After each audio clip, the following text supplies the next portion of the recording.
കേരള കിസാൻ സംഘ് സംസ്ഥാന കമ്മിറ്റി നയിക്കുന്ന കാർഷിക നവോത്ഥാന യാത്ര ഏപ്രിൽ 2-ന് മഞ്ചേശ്വരത്ത് നിന്നും പ്രയാണം തുടങ്ങും. 2 ലക്ഷത്തോളം കർഷകരുമായി നേരിട്ട് സംവദിക്കുന്ന യാത്ര 28-ന് തിരുവനന്തപുരത്ത് സമാപിക്കുമെന്നും സംഘാടകർ പറഞ്ഞു. ദിസ് ന്യൂസ് സ്പോൺസർഡ് ബൈ ഗുണമേന്മയോട് കൂടിയ ഉൽപ്പന്നങ്ങൾ മിതമായ നിരക്കിൽ Sreekrishna hardwares MG road Kasaragod. സംസ്ഥാനത്തെ കാർഷിക പ്രതിസന്ധി പരിഹരിക്കുന്നതിനും ഒപ്പം കേരള കാർഷിക ബദൽ നിർദ്ദേശിച്ചുമാണ് ഭാരതീയ കിസാൻ സംഘ് സംസ്ഥാന കമ്മിറ്റിയുടെ നേതൃത്വത്തിൽ കാർഷിക നവോത്ഥാന യാത്ര നടത്തുന്നത്. കർഷകരെ രാജ്യസേവകരായി പ്രഖ്യാപിക്കുക, കാർഷിക ലോണുകൾ പലിശരഹിതമാക്കുക, കാർഷിക ആവശ്യത്തിന് വൈദ്യുതിയും പ്രാഥമിക ചിലവും സൗജന്യമാക്കുക, 60 വയസ്സ് തികഞ്ഞ അർഹതപ്പെട്ട കർഷകർക്ക് പ്രതിമാസം 25,000 രൂപ പെൻഷൻ അനുവദിക്കുക, കൃഷിഭൂമിയിലെ കയ്യേറ്റങ്ങൾ ഒഴിപ്പിക്കുക, വന്യജീവികളുടെ ആക്രമണം തടയുന്നതിന് സത്വര നടപടികൾ സ്വീകരിക്കുക എന്നിവയാണ് യാത്ര മുന്നോട്ട് വയ്ക്കുന്ന പ്രധാന മുദ്രാവാക്യങ്ങൾ. ഏപ്രിൽ 2-ന് രാവിലെ 9 മണിക്ക് മഞ്ചേശ്വരത്തെ രാഷ്ട്രകവി ഗോവിന്ദ പൈ സ്മാരകത്തിൽ നിന്നും യാത്ര പ്രയാണം ആരംഭിക്കുമെന്നും 2 ദിവസങ്ങളിലായി കാസർഗോഡ് ജില്ലയിലെ 11 കേന്ദ്രങ്ങളിൽ യാത്ര പര്യടനം നടത്തുമെന്നും സംഘടനയുടെ കാസർഗോഡ് ജില്ലാ കമ്മിറ്റി ഭാരവാഹികൾ കുമ്പള പ്രസ് ഫോറത്തിൽ നടത്തിയ വാർത്താ സമ്മേളനത്തിൽ അറിയിച്ചു. 4 ಲಕ್ಷ ಕೋಟಿ ಭತ್ತದ ಹೆಕ್ಟೇರ್ ಭೂಮಿ ಇದ್ದಂತ ಕೇಂದ್ರಕ್ಕೆ ಇವತ್ತು 1.5 ಲಕ್ಷ ಹೆಕ್ಟೇರ್ ಆಗ್ತಾ ಇದೆ. ಈಗಾಗಲೇ ಅಕ್ಕಿಗೆ 60 ರೂಪಾಯಿ ಆಗಿದೆ. ಇದು ಸ್ಥಿತಿ. ಕೃಷಿಕರನ್ನ ಸ್ವತಂತ್ರವಾಗಿ ಬೆಳೆಯಲಿಕ್ಕೆ ಅವರಿಗೆ ಬೇಕಾದಂತ ಸಹಾಯ ಆಗ್ತಿದೆ ಸರ್ಕಾರ. ಮೋದಿ ಕಿಸಾನ್ ಸಮ್ಮಾನ್ ಕೊಡ್ತಾರೆ 6,000 ನಾವು ಅದನ್ನು 24,000 ಕೊಡಬೇಕು ಅಂತ ನಾವು ಹೇಳುವಂತದ್ದು ನಾವು. ಅದೇ ರೀತಿ ಇವತ್ತು ಒಬ್ಬ ಸರ್ಕಾರಿ ಉದ್ಯೋಗಿಗೆ 50 ವರ್ಷ ಆಗೋ ಪೆನ್ಷನ್ ಸಿಗ್ತದೆ. ನಾವು ಈ ಕಷ್ಟ ಬಂದು ಕೃಷಿ ಮಾಡೋದಷ್ಟು ಸುಲಭ ಇಲ್ಲ. ಒಬ್ಬ ಎಂಪ್ಲಾಯ್ಮೆಂಟ್ ಮಾಡಿದ್ರೆ ರಾತ್ರಿ ಮನೆಯಲ್ಲಿ ಮಲಗಬಹುದು. ಕೃಷಿಗೆ 24 ಗಂಟೆ ಸಹ ಮುಗಿಬೇಕು.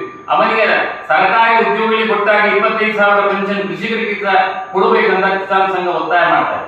ನಾವಿದು ರಾಸಾಯನಿಕ ಪದಾರ್ಥ ಇವತ್ತೊಂದು ಪೊಟ್ಯಾಶ್ 1,600 ರೂಪಾಯಿ ಒಂದು ಬ್ಯಾಗಿಗೆ, ಒಂದು ಕಾಲದಲ್ಲಿ 700-800 ರೂಪಾಯಿ. ಕೃಷಿಕನಿಗೆ ಯಾವುದು ನಡೆಸಲಿಕ್ಕೆ ಸಾಧ್ಯ ಇಲ್ಲ. ಇವತ್ತು ಧನ ವ್ಯವಸಾಯ ಮಾಡಲಿಕ್ಕೆ ಸಾಧ್ಯ ಇಲ್ಲ. കിസാൻ സംഘ് സംസ്ഥാന പ്രസിഡന്റ് ഡോക്ടർ അനിൽ വൈദ്യമംഗലം നയിക്കുന്ന യാത്ര 14 ജില്ലകൾ, 182 ബ്ലോക്കുകൾ, ആയിരക്കണക്കിന് ഗ്രാമങ്ങൾ എന്നിവയിലൂടെ കടന്നുപോയി 2500 കിലോമീറ്ററോളം ദൂരം താണ്ടി ഏപ്രിൽ 28-ന് തിരുവനന്തപുരത്തെ ഗാന്ധി പാർക്കിൽ സമാപിക്കും. ഈ യാത്രയുടെ പ്രധാന ലക്ഷ്യം നമ്മുടെ കാർഷിക മേഖലയിൽ ഇപ്പോൾ നാം അഭിമുഖീകരിക്കുന്ന പ്രശ്നങ്ങളാണ്. എല്ലായിടവും കൃഷിയിടം, എല്ലാവരും കൃഷിക്കാരാണ്. അതായത് നമ്മുടെ ഇന്നത്തെ യുവതലമുറ ആർക്കും തന്നെ കൃഷിയിൽ അത്ര താല്പര്യമില്ല. ആ കാരണത്താൽ നമ്മുടെ ഗ്രാമാന്തരങ്ങൾ കൂടിയാണ് നമ്മുടെ ഈ യാത്ര പോകുന്നത്. യാത്രാമധ്യേ കാർഷിക ഗവേഷണ സ്ഥാപനങ്ങൾ, കൃഷിയിടങ്ങൾ, കോൾനിലങ്ങൾ എന്നിവിടങ്ങളിലെല്ലാം സന്ദർശനം നടത്തി ഏകദേശം 2 ലക്ഷത്തോളം കർഷകരുമായി നേരിട്ട് സംവദിക്കും. പ്രധാനപ്പെട്ട കേന്ദ്രങ്ങളിലെല്ലാം കർഷകർക്കുള്ള ആദരവും ആസൂത്രണം ചെയ്തിട്ടുണ്ട്. ഏപ്രിൽ 14-ന് വിഷുദിനത്തിൽ ഗുരുവായൂരിൽ കാർഷിക ഗ്രാമോത്സവവും സംഘടിപ്പിക്കും.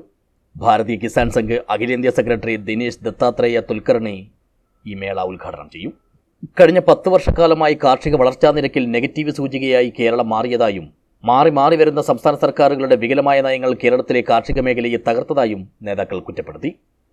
ഭൂപരിഷ്കരണ നയം, വനനിയമങ്ങൾ, ഭൂപതിവ് ചട്ടവും നിയമവും, തണ്ണീർത്തട നിയമം, കാലാവസ്ഥാ വ്യതിയാനം, വന്യജീവി ആക്രമണം, കീടനാശിനികളുടെയും രാസവളങ്ങളുടെയും അമിത പ്രയോഗം, വർദ്ധിച്ച കൂലിച്ചെലവ് എന്നിവയെല്ലാം കർഷകരെ ആത്മഹത്യയിലേക്ക് തള്ളിവിടുന്നതായും നേതാക്കൾ ചൂണ്ടിക്കാട്ടുന്നു. യാത്രയുടെ സംഘാടക സമിതി ചെയർമാൻ അശോക് കുമാർ ഹൊള്ള, ഭാരതീയ കിസാൻ സംഘ് സംസ്ഥാന വൈസ് പ്രസിഡന്റ് രാമായൻ കളത്തൂർ, സംസ്ഥാന എക്സിക്യൂട്ടീവ് കമ്മിറ്റി അംഗം വിനോദ് കുമാർ ബായാർ, കാസർഗോഡ് ജില്ലാ പ്രസിഡന്റ് കുഞ്ഞിരാമൻ നമ്പ്യാർ എന്നിവർ വാർത്താ സമ്മേളനത്തിൽ പങ്കെടുത്തു. News bureau, Uppala.